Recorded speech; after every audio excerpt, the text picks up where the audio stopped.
जमशेदपुर के परसुडीह स्थित हलुद्बनी में सार्वजनिक Durga Puja south zone block B की बैठक आयोजित हुई।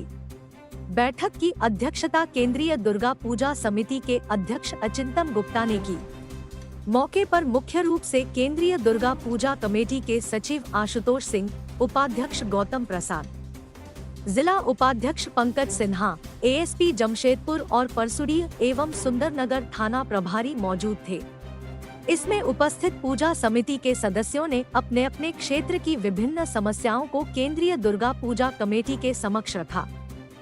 अधिकांश मांग सड़क, पानी, बिजली और यातायात से संबंधित मिली। साफ सफाई को लेकर भी कई मांग की गई। सभी मांग व समस्या सुनने के बाद केंद्रीय दुर्गा पूजा कमेटी ने आश्वासन दिया कि उनकी परेशानियों को जल्द से जल्द जिला प्रशासन से बात कर समाप्त कर दिया जाएगा।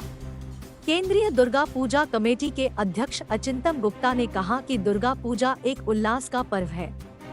इस पर्व को भाईचारा के साथ सभी लोग मनाएं।